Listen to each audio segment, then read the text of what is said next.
내가 준비한 이야기는 8호 감방의 기적이라는 이야기야. 이 이야기의 주인공은 신관빈 선생님과 어윤희 선생님이거든. 둘이 나오고 있는데 내가 최근에 서대문연구소 역사관에서 영상을 찍었다고 했잖아. 그 영상을 찍으면서 기억하게 된 이름이 신관빈, 어윤희 선생님이거든. 이분들의 이름은 처음 들어보지? 처음 들어봐. 보통 여성 독립운동가로 생각하면은 우리가 3.1운동 때 유관순 열사를 생각을 많이 하잖아. 그렇지. 근데 이분들도 3.1운동을 주동했다는 이유로 서대문연구소에 수감되셨다고 해. 내가 맨 처음에 제목으로 말했던 8호 감방의 기적이라고 얘기했잖아. 그 이유가 유관순 열사와 같은 여옥사 8호 감방에 같이 수감이 되셨다고 해. 그 모진 고문과 열악한 상황에서도 옥중에서 막 노래를 만들면서 그 상황들을 이겨내고 서로 용기를 북돋아 주었다고 하거든. 그 노래가 훗날의 음원으로 나왔다고 해. 한번 그 노래도 한번 들어볼까? 노래가 있어? 노래가 있어. 음원이?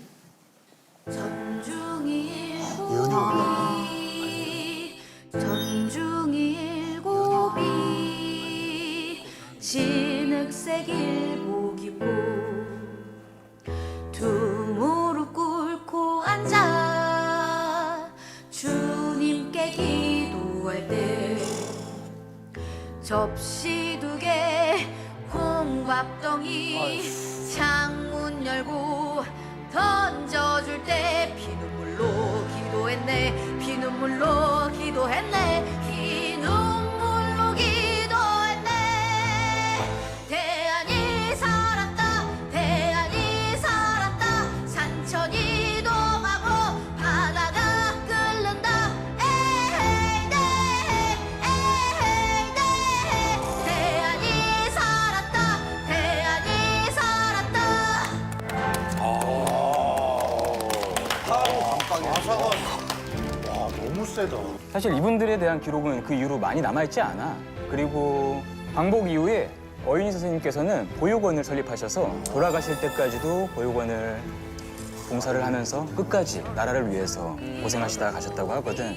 그렇기 때문에 우리가 이 시간을 통해서 그분들을 다시 기억하고 그분들에 대해서 다시 한 번씩 생각해보는 시간을 가졌으면 좋겠다고 생각해. 감사합니다. 지금까지는 우리 정연이하고 예원이는 광복을 찾기 위해서 노력한 사람들. 이라면 나는 광복 이후 출발한 나라를 지키고자 노력한 사람들. 그 이야기를 한번 좀 해볼까 해. 내가 아까 나란히 일한다 그랬잖아. 어떤 일이었지? 국방부 그다음에 유해발굴 감식단 홍보대사라고 이야기했는데 내가 유니폼이 있는데 어디 있을까? 어디? 여기 있어요? 아 여기 있구나. 이거 지금 내 옷인데 우와. 오 멋있다. 약간 특공대 의상 같아. 특공대 의상 같아. 이렇게 이제 옷이 여기 일단 뒤에는 국방부 유해발굴 감식단 이렇게 있고 이렇게 보면은 네, 홍보대사 최태성 있고 이렇게 있지. 참 감사하지. 이렇게 나라에서 이렇게 대표해가지고 이렇게 홍보를 할 수 있는 역할을 주셔가지고 너무너무 감사한데. 홍보대사면 홍보대사 역할을 해야 될 거 아니야. 현장에 직접 이제 가서 보는데 눈물이 날 때가 너무 많아. 주변의 뿌리들을 조심스럽게 자르고 붓으로 흙을 털어냅니다. 확인된 유해는 작은 관에 넣어 약식으로 장례를 치른 뒤 운구합니다. 6.25 전쟁 때 우리가 싸우면서 돌아가신 군인들, 유엔군들 합치면 한 몇 명쯤 될 것 같아? 대략 한 18만 명. 더 많으실 텐데 대략 한 10명. 더 많으실 텐데 대략 한 18만 명 정도가 돌아가셨대. 근데 돌아가셨는데 중요한 건 뭐냐면 우리 가족 중에 누군가가 죽은 거잖아. 그렇지? 그러면 어떻게 해야 돼? 그분들. 찾아야지. 가족들 품으로 돌아와야 될 거 아니야. 근데 돌아가신 18만 명 중에서 아직도 가족 품으로 돌아가지 못하신 분들이 몇 명이냐면 약 12만 명. 그렇게 거의 다. 그렇지. 나는 그 숫자를 듣고 너무 깜짝 놀랐어. 그래서 이 국방부 유해발굴 감식단 여기서 지금도 매일같이 장병들이 우리가 그 전장에 가서 전투 장소는 있으니까 계속해서 지금 발굴 작업하고 있는 거거든. 이 유해발굴 감식단은 매일매일이 전투야. 이게 그들의 전투야. 그런 과정에서 어느 한 분을 찾은 거야. 저 사진을 한번 봐봐.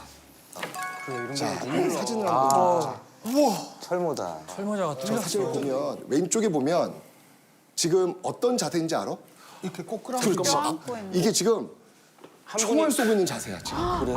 총을 안고 있는 자세야. 지금 총 사격을 하면서 돌아가신 거지.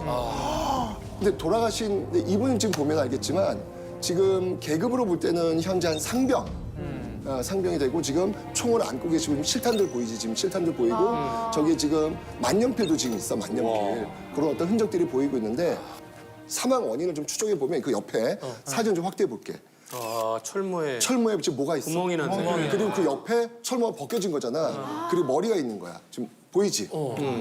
관통한 거야. 머리로 관통해서 지금 왼쪽은 해버리고 오른쪽이 철모구나. 그러니까 철모를 뚫고 올 정도면. 전쟁 중에 총이 이제 관통해가지고 돌아가신 이분인데 이분을 찾은 거야.